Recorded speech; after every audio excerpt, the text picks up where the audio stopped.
Hello, my name is Swiss Bianco.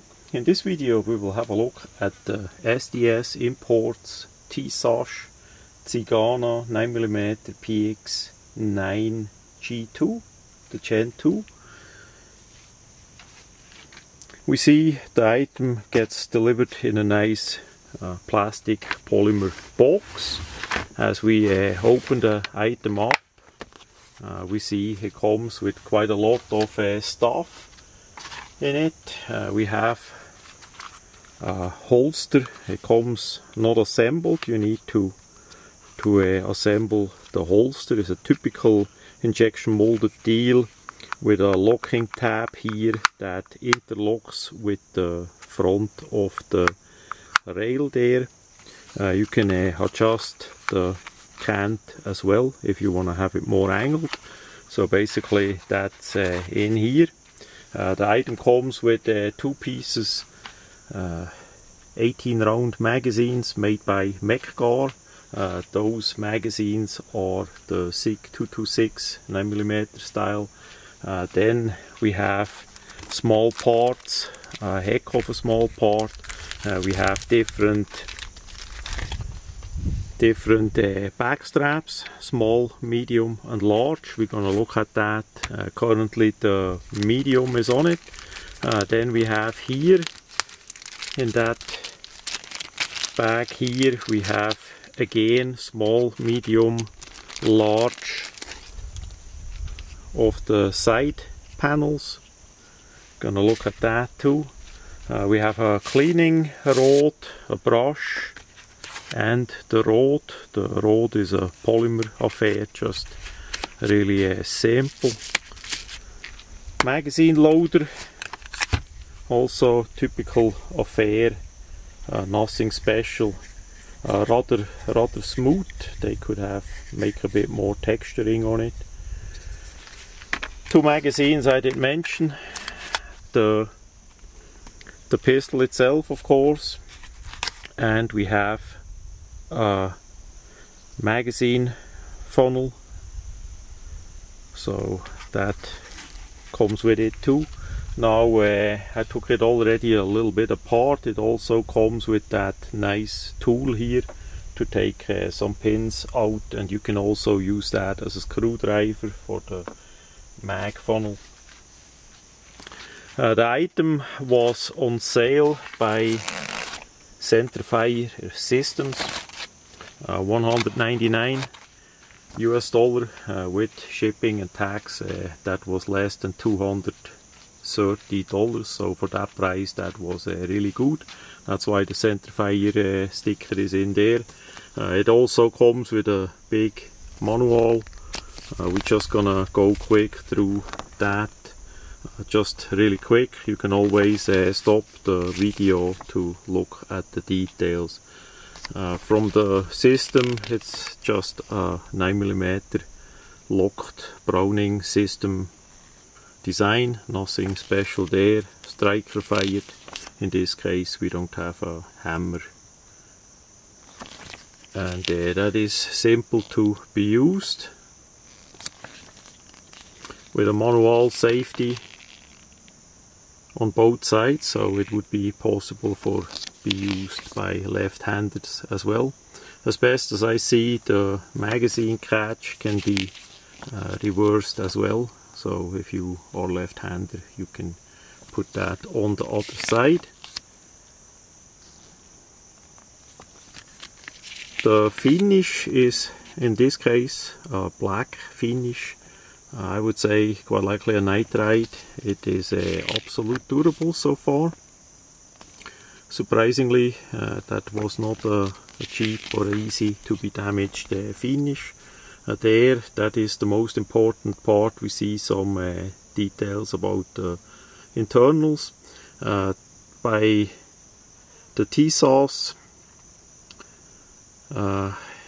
YouTube, there is a video of the Gen 1 about assembly, animated video about the parts, about the assembly and all that. So that's something that you can look at too.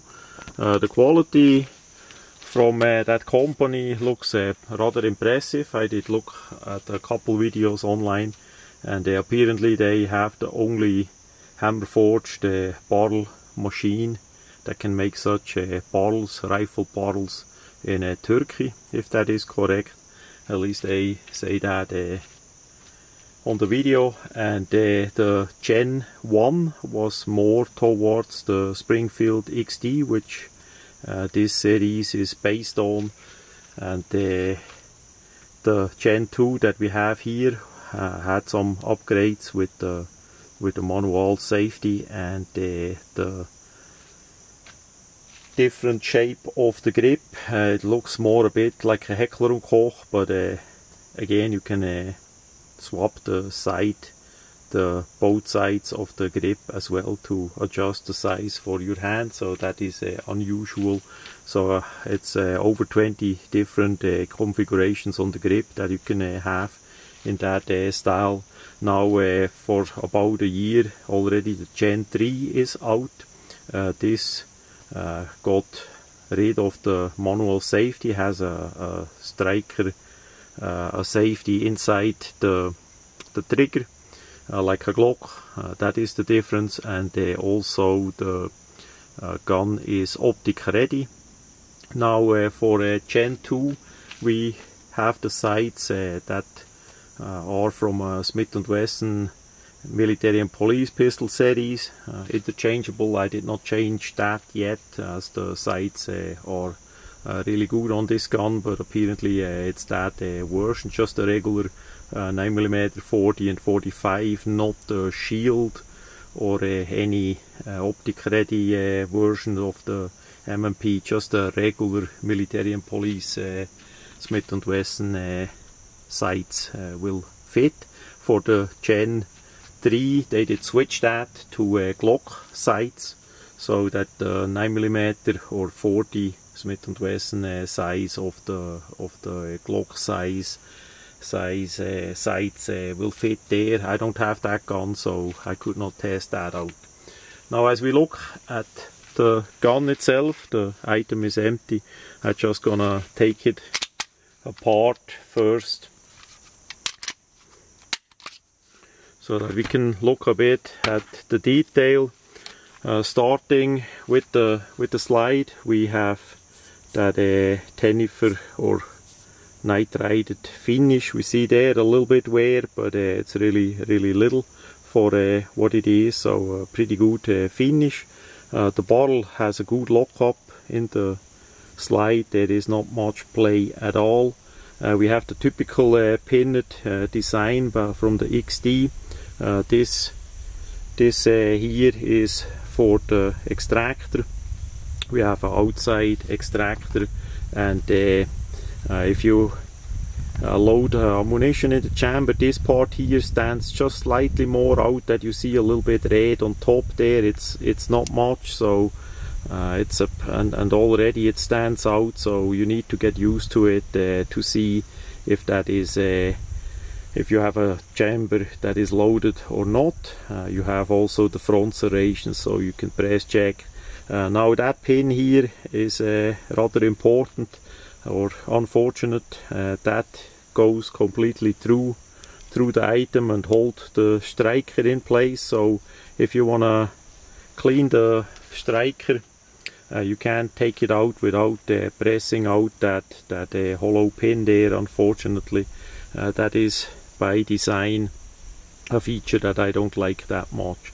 The sides are relatively thick in the front side, bold I would say. It's not nothing thin, just in the slot there, and they also put a pin through the middle, so relative good, should not come loose.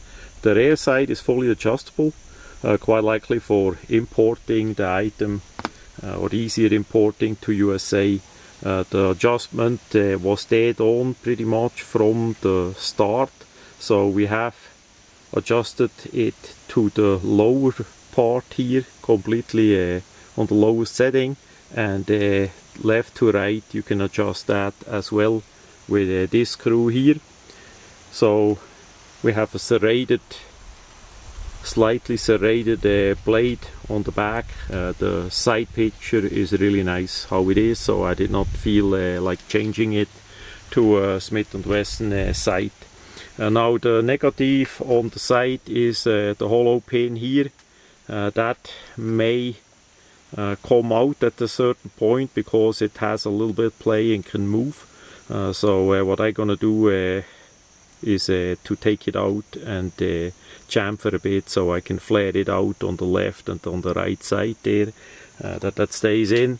Unfortunately it's a hollow pin and not something solid, but that is how that is. The recoil spring,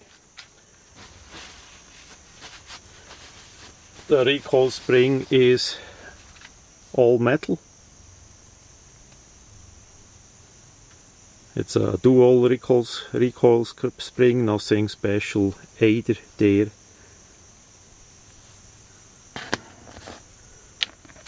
Put that over there. As I take out the bottle, typical design, I just wipe off a bit the grease and the dirt.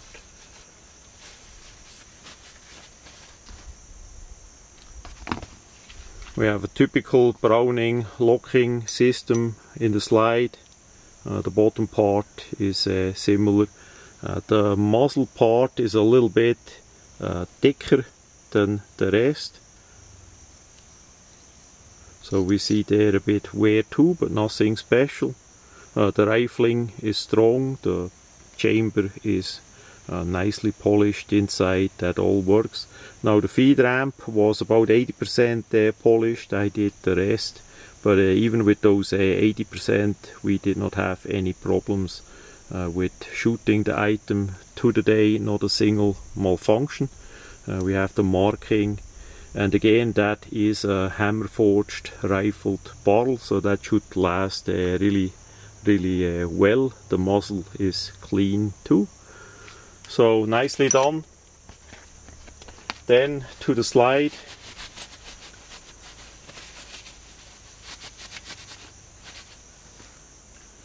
Slide is a nice millet too. The outside is nice.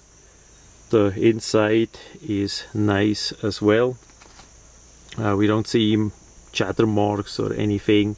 We have nice rails in it.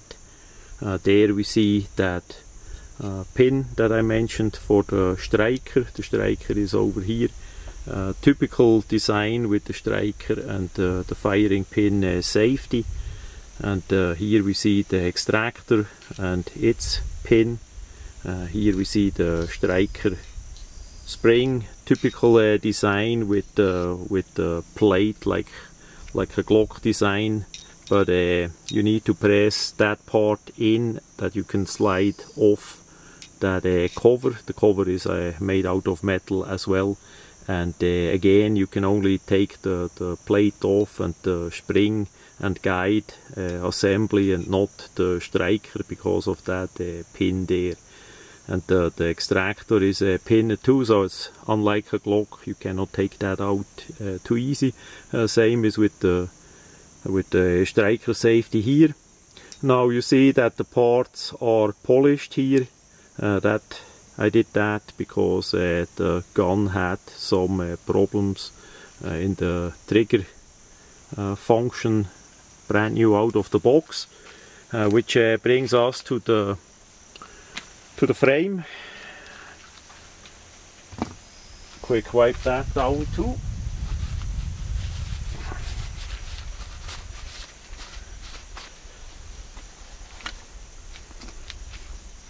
We have basically a typical disassembly lever like by a Beretta 92 system or a SIG system. You can also take that out by just turn it around and then it comes out. We have basically the typical setup with the part here for the barrel to lock in. Then we have on this side the connection between the trigger and the sear over here. Just at one side here we see that typical bump that corresponds with the inside of the slide for disconnect for semi-automatic fire. nothing special at all. On the other side we have the slide lock and release, so we don't have the slide lock and release on both sides.